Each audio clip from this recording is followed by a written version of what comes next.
Good evening and thanks for joining us. I'm Bree Jackson. 4 days after Donald Trump won his bid for the White House, people continue to take to the streets and protest. This as the president-elect remains focused on his transition and appears to be softening some of his positions from the campaign. NBC's Chris Pallone has the details. Protesters are back in the streets. In New York, thousands marched to Trump Tower in Midtown for the fourth straight day. We're coming out together to say that America has a stronger voice against the racism, the sexism, the Islamophobia, the anti-immigrant mentality that Donald Trump's campaign lifted itself on. Since Donald Trump claimed the presidency, tens of thousands have turned out to protest in cities large and small across the country.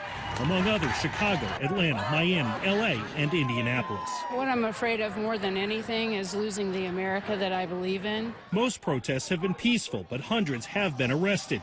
Protesters in Portland, Oregon clashed with police Friday. Going to the streets for another night is not going to keep Donald Trump from taking office and isn't going to change anything. In some cities, Trump supporters have confronted protesters. But I don't think they represent the real Democratic people by protesting and doing what they're doing. We're trying to have unity in the country. The people are not cooperating. Inside Trump Tower, the president-elect continues to plan his administration.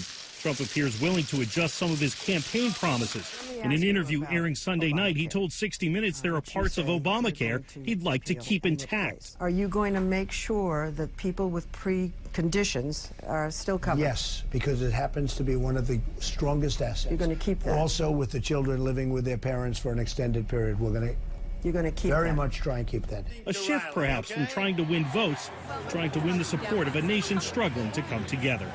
Chris Pallone, NBC News, New York. And on Sunday, progressives in Roanoke will have an open conversation about moving forward under President Trump. Organizers say this will not be an anti-Trump or an anti-Hillary gathering. Instead, the goal is to have a respectful dialogue. The idea is to have progressives discuss a plan for our region. If you'd like to join the conversation, stop by the Ramada Inn on Franklin Road on Sunday evening. That meeting starts at 5:30 p.m. and runs to 8:30. Meanwhile, 2 Danville juveniles are in custody tonight following a string of burglaries. Danville police say they're charged with multiple counts of burglary and a firearm offense. Investigators went to George Washington High School Friday to follow up on the burglaries which happened Thursday. Police say one of the juveniles had a stolen firearm. Both are being held at the W.W. Moore Juvenile Detention Home. And the Virginia Department of Forestry needs your help finding arson suspects in Scott County. The department says at least 8 fires were started in that area Friday. The blaze was along a 7-mile stretch of Route 600. Authorities are offering up to $2,000 for any information. Meanwhile, 4 people are dead following a bombing at an American military base in Afghanistan. NATO says the blast happened today at the Bagram airfield, the largest U.S. military base in that country. The Taliban is claiming responsibility for the attack. A member of the terrorist organization says the blast was planned about 4 months ago. The bomber is believed to be one of the people killed. At least 14 people were hurt during this attack. And this week, we celebrated Veterans Day, a time to honor service members. And tonight, we bring you the personal story of a man who survived one of the most brutal attacks at sea. It happened during World War II. Jim Belcher Jr. was in Bedford today to share his father's story. WSLS 10's Duke Carter has more. You can hear Earl Henry in his cabin screaming at the top of his lungs in agony. Jim Belcher Jr. is telling his father's story of when a Japanese submarine attacked the Navy ship USS Indianapolis. Dad delivered the first bomb. He and his shipmates delivered the Hiroshima bomb, the Enola Gay bomb.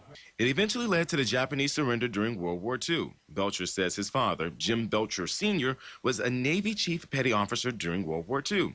He says he worked the radios and communicated with other Navy vessels. Belcher Jr. is proud of his father's service. For me, I was 12 years old before I even learned that he was on the ship, and I had to do a lot of reading and research because my father didn't talk about it very much. Because after delivering the first atomic bomb in July 1945, the USS Indianapolis was heading to the Philippines for the invasion of Japan. Belcher says around midnight on July 30th, that's when the ship was hit by 2 torpedoes, knocking out communications, and it eventually sank. Belcher says about 900 men lost their lives, and he wants to make sure those men are not forgotten. Mostly to remind people there are 880 boys who sacrificed their lives, who lost their lives when this ship went down in 1945. Belcher's father and other survivors went back to civilian life once the war was over. Belcher Jr. says he wants to make sure people know about the severity of war. I served in the U.S. Air Force, and I can tell you the Indianapolis men have taught me more about why I wore my uniform than I ever learned just serving in the military. In Bedford, Duke Carter, WSLS 10. Meanwhile, a touchdown for the Roanoke Valley. That's what local leaders say following this weekend's Central Intercollegiate Athletic Association Football Championship. More than 4,000 people watched Bowie State University and Winston-Salem State University face off today. Now, this comes after the CIAA relocated 8 of the 10 North Carolina-based conference championships due to controversy surrounding House Bill 2. The Roanoke Valley immediately stepped in. This is what sports can do. So I'm proud of what is taking place, and it's good for our economy, good for our fans, good for our schools. It's a win-win.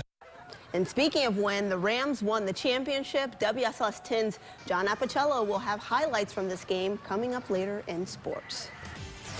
Also coming up, a craft beer shop a decade in the making. We'll tell you about the newest brewery opening in Roanoke County.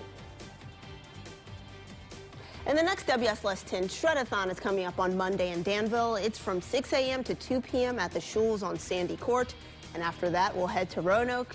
For more information, just visit our website, WSLS.com.